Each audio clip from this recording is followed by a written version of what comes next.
Hello everybody. I've been requested to talk about the Four Noble Truths and the Noble Eightfold Paths, which is indeed the pillars of the Buddha's teachings. In fact, soon after his perfect awakening, the Buddha gave his first sermon to the group of 5 ascetics, and he basically talked about the Four Noble Truths and the Noble Eightfold Path. He started off by talking about the Noble Eightfold Path as the middle path. I'm sure that many of you are familiar with the usage of the word the middle path, which is sometimes used quite sweepingly, I would say.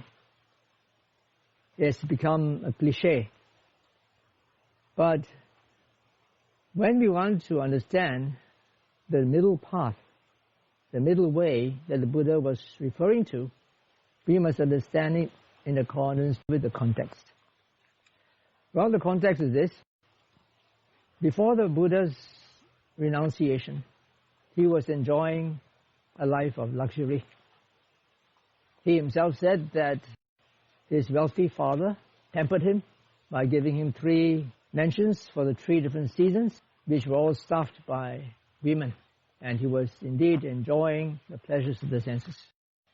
Before his spiritual maturity ripened, and he began to look for a deeper meaning in life. And so soon after he left his home, he went in search of spiritual teachers.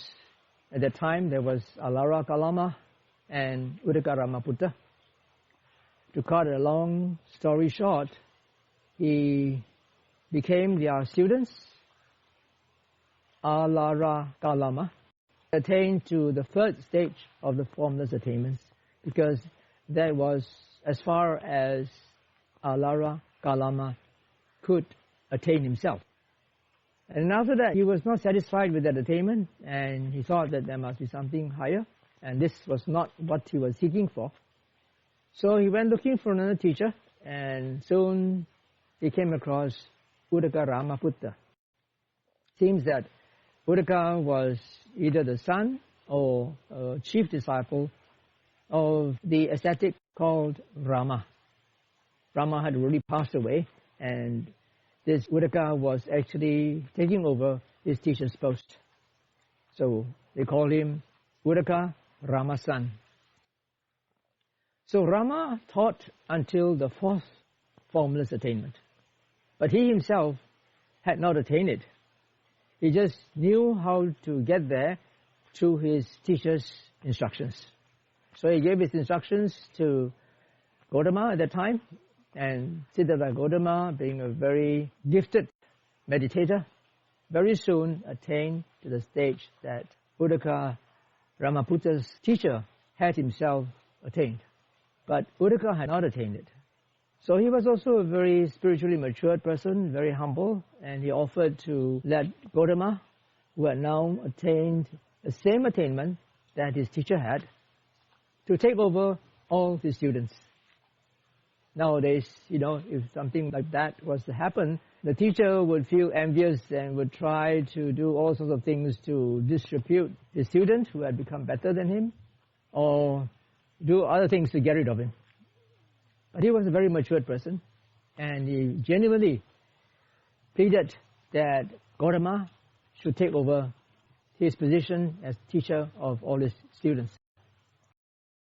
However, at that time, Gautama also was not satisfied with that attainment, and he went to seek further by himself. He left Uddaka Ramaputta, and then he went on to practice self-mortification. At that time, among the shamanas, among the renunciants, the recluses, there is a popular belief that if we mortify ourselves and keep the body so busy with having to cope with discomfort and pain, then one would be repaying the debts of our old karma, of our past bad karma by undergoing all this self-mortification.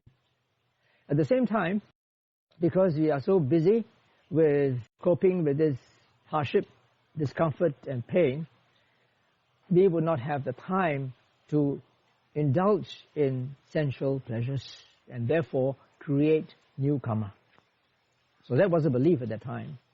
And so he experimented with that, going on a very austere practice, many of which are mentioned in some of the suttas in the Majjhima Nikaya, Siddhattha Sutta, for example. And so it is said in the commentaries that he did that for about 6 years. And some of his practices were sleeping on nails, going around naked, staying in very extreme temperatures, like staying in the hot sun without any shade, and during the winter months to stay in the open throughout the night, and also to eat very, very little food. And finally he just ate about just a handful of beans. But he was so emaciated that he fainted and almost died. But after that he regained consciousness, and he thought that this must surely not be the path that can lead to the goal that I'm looking for, which is the ending of all sufferings. Okay, so to cut a long story short, he abandoned that and took some time to regain his strength. And then he practiced to attain the jhanas and also to attain the psychic power of being able to see past lives and understand the karmic consequences of actions, how beings, himself as well as others, were reborn according to the karma that they had created. So finally, after seeing all that, he attained supreme enlightenment by penetrating the Four Noble Truths. So to understand it in this context, the middle way or the middle path means what is not the extreme of sensual indulgence, which he was indulging in before he renounced as the son of a wealthy man, and also not to undertake self-mortification and cause harm and suffering to oneself for no beneficial results. Okay, so that was what he meant. Now, when we talk about indulgence in sensual desires, one could think that it is doing something which is beyond the ordinary. For example, you might not think that enjoying delicious plate of char kway teow is sensual indulgence, nor would you think that enjoying a cup of coffee is sensual indulgence from the conventional point of view. But if you're talking about the middle path that leads to the end of suffering, that is also indulgence. As long as you are involved in enjoying the pleasures of the senses, then you are not on the noble evil path, as we shall see later. Because the second path factor, which is right thought, involves renunciation. Renunciation from sensual pleasures. But anyway, we will come to that later. So let me get back to the first sermon that the Buddha talked about, that was given to the 5 ascetics, those 5 who actually attended to him when he was doing his self-mortification, but abandoned him when they saw that he was going back to eating and regaining his health and strength before embarking on the path of practicing for the jhanas. So they thought that he had abandoned his practice, and so they left him. They abandoned him because they thought that he had abandoned the practice of self-mortification, which they thought would lead to liberation and enlightenment.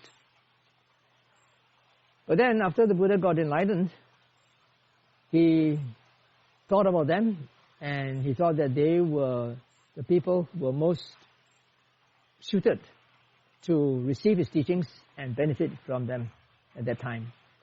So he He went looking for them, he found them, and then he started off by saying there are two things that a renunciant should not be involved in. The first is indulgence in the pleasures of the senses, and the second is self-mortification. And he said that he had found the middle way, which is neither indulgence in sense pleasures, nor is it self-mortification. And he says, so what is this middle path, this middle way? It is none other than the noble, eightfold path, which is right view, right thoughts, right speech, right action, right livelihood, right effort, right mindfulness, and right composure or samadhi. So these are the 8 factors. And after having listed that 8 factors of the noble eightfold path, he went on to talk about the 4 noble truths instead of elaborating on them. So he talked about the first noble truth, which is suffering. And he defined suffering in a conventional and ultimate sense. He defined suffering in 5 ways: birth, aging, sickness, and death. It's very ironic because nowadays you celebrate a birthday, you say happy birthday. But from the Buddhist point of view, birth is actually suffering. In fact, the commentaries describe birth, of course, it's an exaggeration. It says it's like pushing an elephant through a keyhole, depending, see how much suffering you are undergoing by having to come out of your mother's womb, being pushed out of her womb. So that is a lot of suffering for the child as well as the mother. So birthing in itself is suffering. So is aging. When you age, you can't see clearly, you can't hear clearly, your teeth start to fall off, and your hair turn gray and so forth, and then you feel that you are getting old and wrinkled and unhappy. You are no longer at the prime of your youth. So that is another form of suffering. Sickness, of course, is suffering. There is no doubt about it. And death, perhaps death is kind of ambiguous. For most people, it's suffering because they are clinging to life on this earth. Well, for some others who don't cling so much, who want to commit suicide because of so much suffering, so much depression that they can't stand any longer, well, death may not be suffering. It's happiness to them, or that's what they think. But in any case, death is suffering, especially if you die a very painful death. The second is association with the unloved. The third is dissociation from the loved. The fourth is not getting what is desired. And the fifth, in brief, the 5 aggregates subject to clinging is suffering. I said earlier that the Buddha defines suffering in conventionally as well as in the ultimate sense. 1 to 4 are all conventional. And number 5 is in the ultimate sense. Now, it doesn't have to take a Sammasambuddha, a perfectly self-awakened one, to tell us about the first 4 types of suffering. It's very obvious. Correct. Even a child would know. If a child does not get what he or she wants, then he will start crying, and that's suffering. And when you use the word suffering, most people tend to think that suffering means painful suffering. But if you look below, there are actually 3 types of suffering. One is called Dukkhadukkha, painful suffering. The second is called Vipariṇāmadukkha, transformational suffering. And the last one is called Saṅkhāradukkha, or constructional suffering. Let me explain. Dukkhadukkha is a suffering that most people understand. That is when you stumble across tree stump right? Or you step on a thorn when you're barefooted, or you accidentally knock into the door, and so forth. All this painful suffering. That is painful suffering, which is very obvious. Everybody knows that. It doesn't need a Sammasambuddha to tell you that. The second is Vipariṇāmadukkha, or transformational suffering. This is actually another word for pleasant experiences. When you enjoy something, you enjoy a good relationship.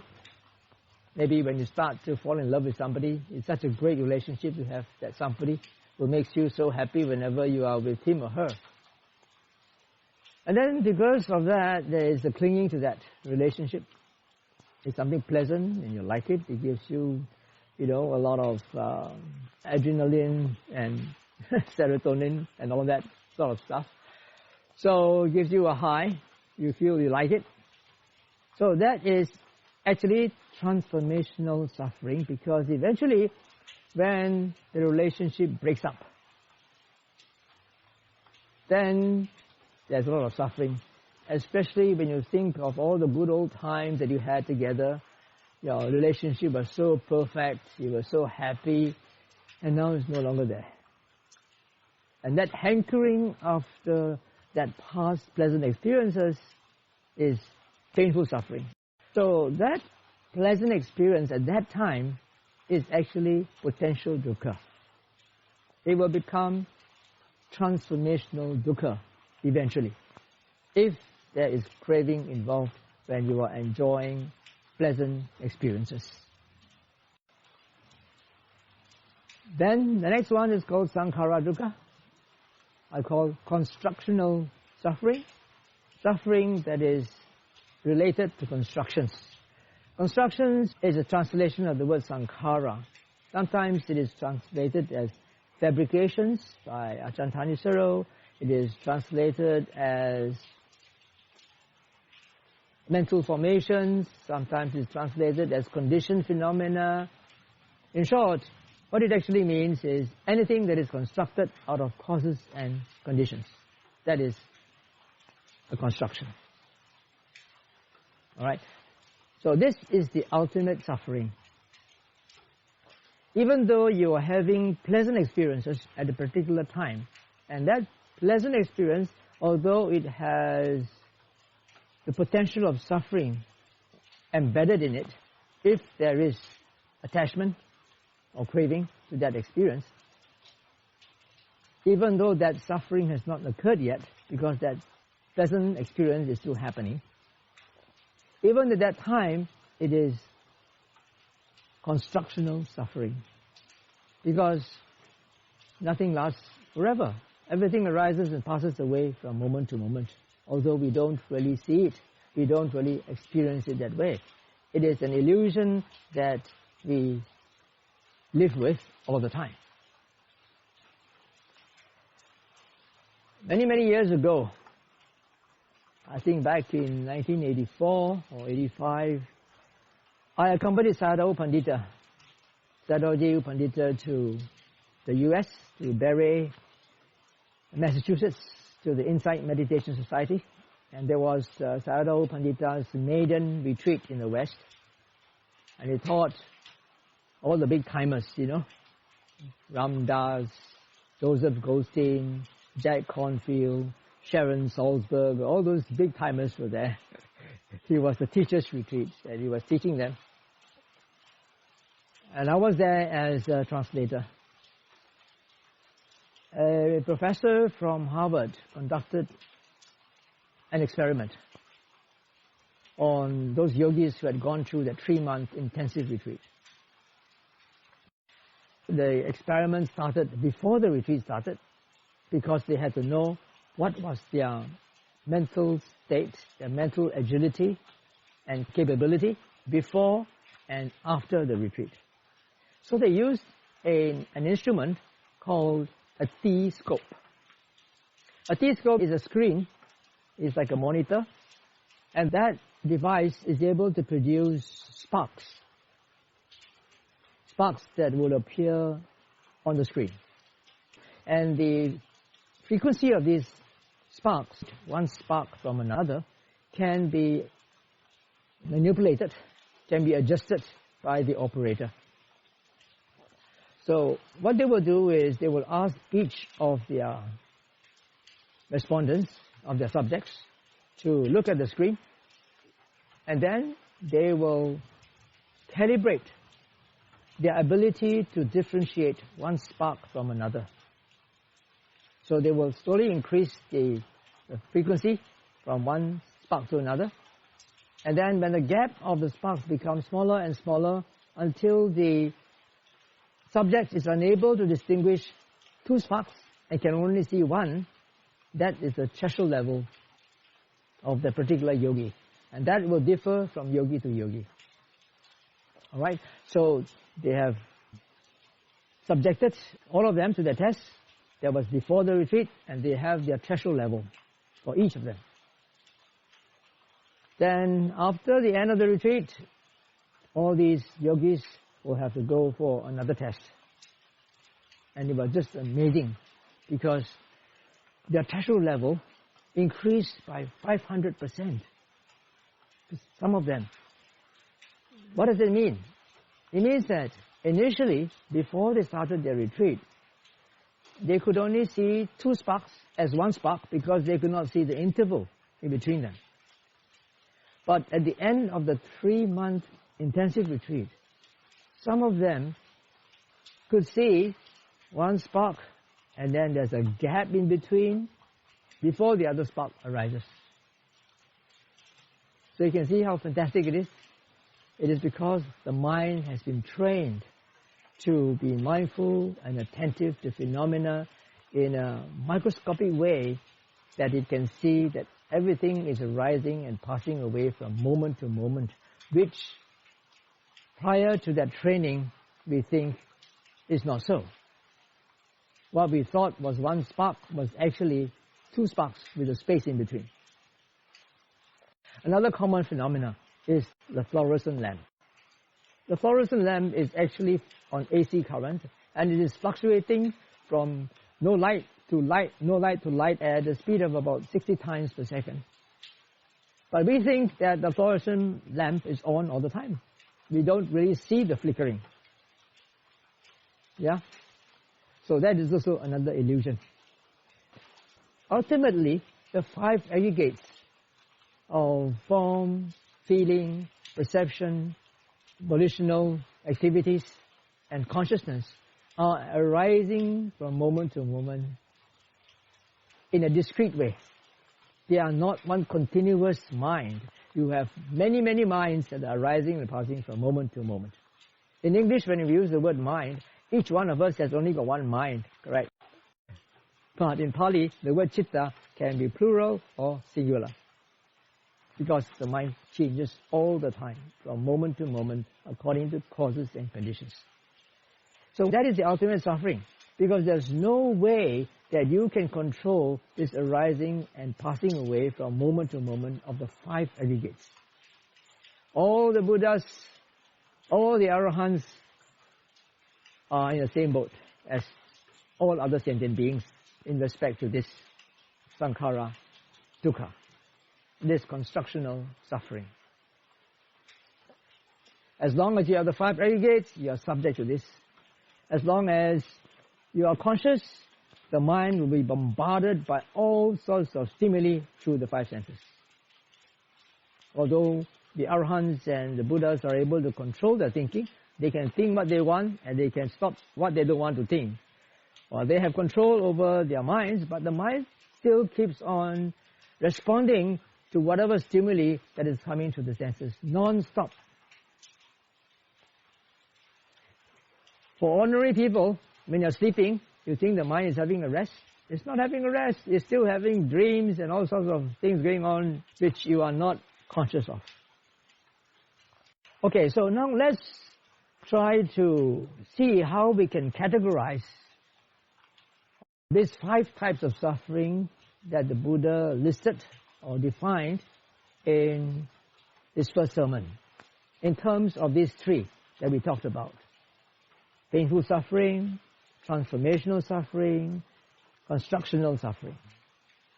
All these three present in the definition of suffering that the Buddha gave. What do you think? Look at the first one. Birth, aging, sickness, death. Which of the three types of suffering do they belong to? So if you look at the color, you will know. Birth, aging and sickness come under Dukkhadukkha, painful suffering. Death, as I mentioned earlier, it could be painful for most people. It may not appear to be painful for some people. Right? So it is sort of ambiguous.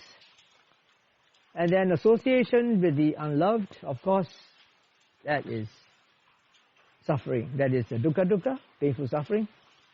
And dissociation from the loved is, of course, Vipariṇāmadukkha, transformational suffering. Yeah, I talked about the love affair that you had when you first met somebody, and then later your relationship broke off, and then you hanker after all those good times that you had, and that's where the suffering comes. I was watching one YouTube video some time ago. This guy you could say he's a semi-psychic, he would ask somebody from the audience to come up. Actually, he asked one young lady to come up to the stage, and he asked the young lady to hold a champagne glass. And then this guy said, yeah, I know that you had an affair with somebody and you broke up. Now, I want you to think of that person that you broke up with. Hold that in your hand and think of that person. And what happened? When she thought about that person as she was holding the champagne glass, it shattered into pieces. To see how much energy there is in hate, because she had not forgiven him. She is still holding that grudge in herself with so much hate. So that is the energy of hate. That is the suffering. Dissociation from the loved. Once she loved so dearly, but now she hates just as dearly, like a pendulum swinging from one end to the other end. You hate as much as you love, or even greater. Then the fourth one, not getting what is desired. Yeah, not getting what is desired, of course, is suffering. That's painful suffering. But what is desired could be something that is pleasurable at the moment, when you have an ideal and you want to fulfill that idea, fulfill the desire, you're full of excitement and you feel kind of thrilled, sense of pleasure to get what you want. That sets your adrenaline going. That gives you the pleasure hormones. So that could also be transformational suffering, because it was such a kick in the beginning, but then because finally you couldn't get what you wanted, then it became painful suffering. So it is transformational suffering too. And finally, the 5 aggregates subject to cleaning, that is from the ultimate sense, which is constructional suffering. As I said just now, even the arahants are not free from that. Of these 3 types of suffering mentioned at the bottom, how many can arahants and Buddhas be freed from? They can only be freed from the second type, transformational suffering. But they can't be freed from the first and the third. They can't be freed from painful suffering because they still have this body, and the body is subject to all sorts of discomfort due to the weather, due to food, and so forth. And of course, Saṅkhāradukkha. They cannot help but experience the suffering of this incessant arising and passing of all the 5 aggregates. But they can be freed from transformational suffering, because an arahant may enjoy good food, may enjoy the aircon in his room, but he does so without attachment, without any craving. And because of that, even if those things are no longer there, he will not hanker after them.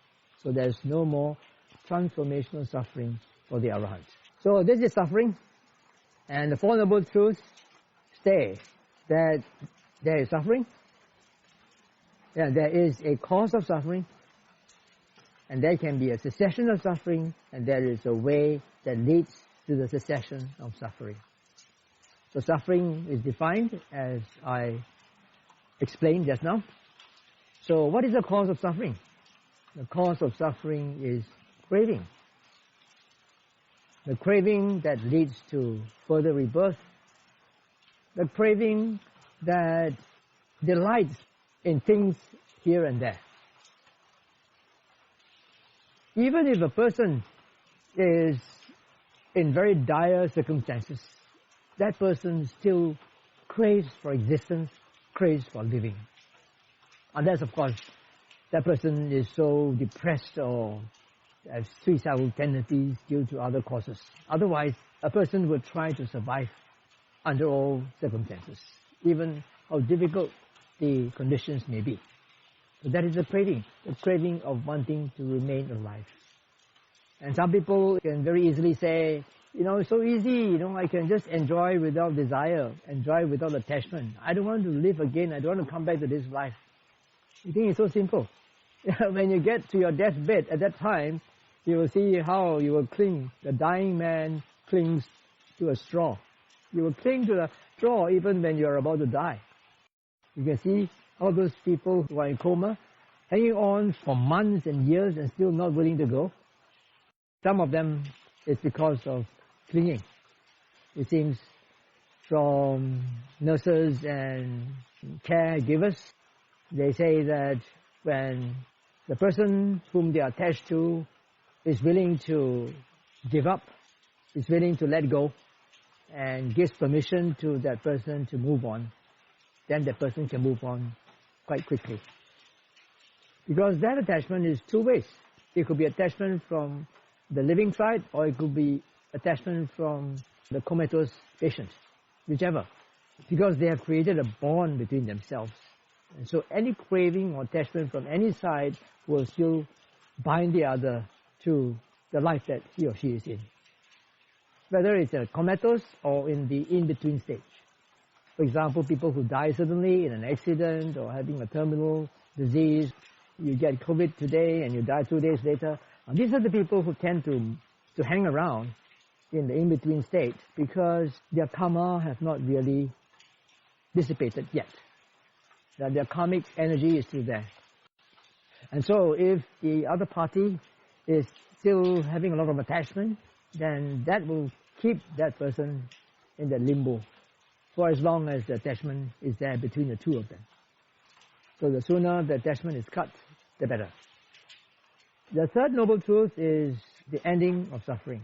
There can be a cessation of suffering, and that cessation of suffering is achieved by the complete cutting off or abandoning of craving.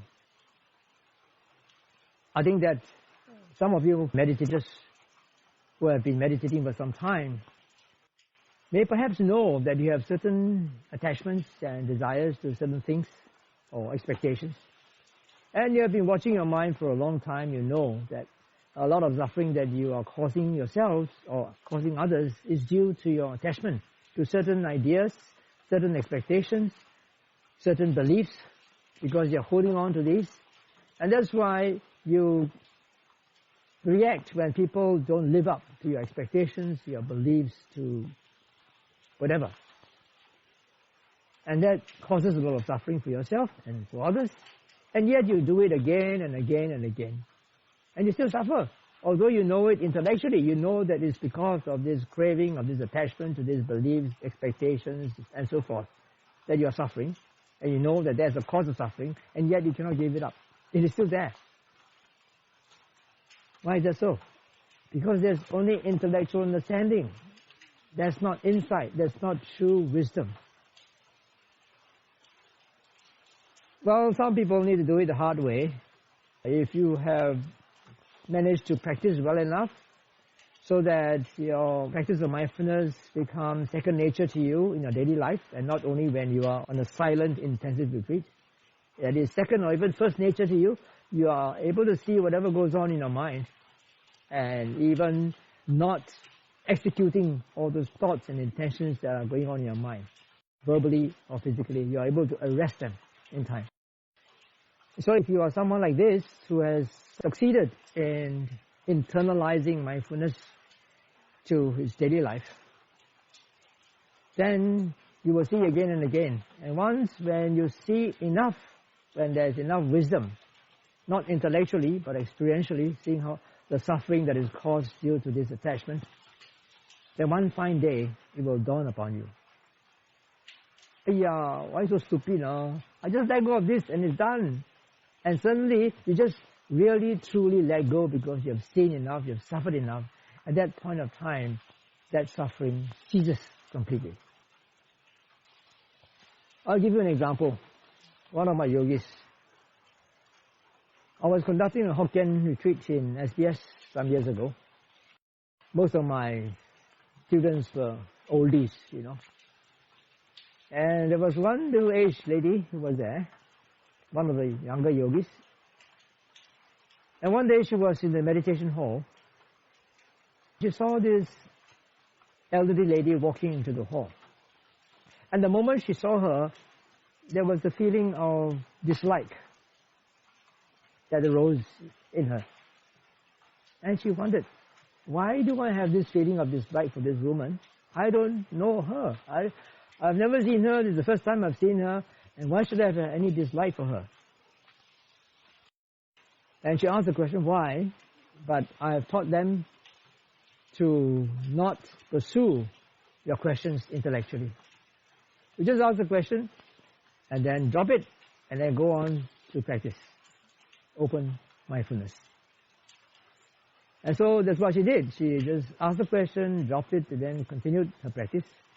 And later on, either the later part of the day or the next day while she was sitting, suddenly it dawned upon her that this woman looked like her grandma. And her grandma was a very traditional Chinese old lady. She preferred a grandson, not a granddaughter. And so she was very disappointed when she was born because she was not the son, not the grandson, but the granddaughter. And the grandmother didn't treat her very well. So because of that, she had this dislike for her grandmother. And because this person looked like her grandmother, so there was this unconscious dislike that arose in her for no apparent reason. So it is buried in the subconscious.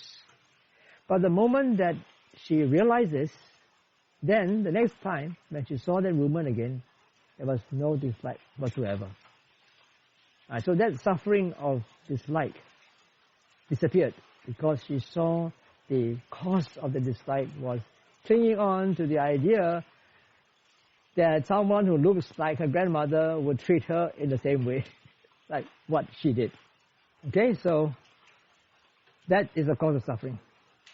As long as you are able to understand the cause of suffering is attachment, then at that moment when there is deep understanding, that suffering will completely disappear. That is the cessation of suffering. So this applies at various levels. Like what I said just now, the example I gave you is a very conventional level. But this also applies to a very ultimate level in the sense of the abandonment of all sorts of cravings, attachments and desires that will lead to the ending of rebirth. I mean, ending of all forms of suffering, especially the suffering of having the 5 aggregates. As long as there are the 5 aggregates, suffering will always be there.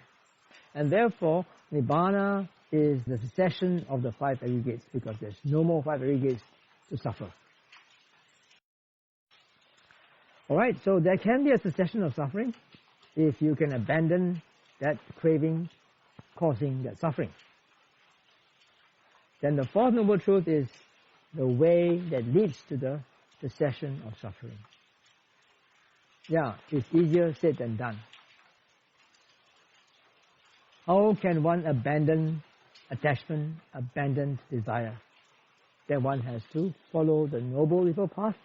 Then only will one be able to understand the cause of suffering, which is craving, attachment, desire, and then abandon it for the suffering to cease. Okay, so this is the Four Noble Truths in brief. Basically, it's about identifying the cause of your particular suffering that you are having. Talking from a worldly sense, all the mental sufferings, I would say, that people have can be singled down to just a few things. It's just your attachment to expectations of how people should behave, of views and opinions, and of beliefs. Basically, these are the three things that cause suffering in people, in all of us. And if you watch your mind all the time, every time you suffer, ask yourself why, and you can see very, very clearly that it is some sort of suffering. In fact, that was my practice before I renounced. Before I renounced, I didn't really know anything about meditation. I couldn't even sit quietly for 10 minutes. I was fascinated by Zen at that time. And Zen says, when you walk, just walk. When you sit, just sit. But when I sit, I just can't sit, you know. I'll be doing all sorts of things in the mind. But I was very fascinated by the Four Noble Truths. And I wanted to verify these Four Noble Truths in a conventional sense in my daily life, not in a formal sitting meditation situation. So from a very early age, even before I learned any meditation, I was really watching my mind all the time. Whenever I felt disappointed, I felt upset, I felt angry, I felt hurt, I asked myself, why?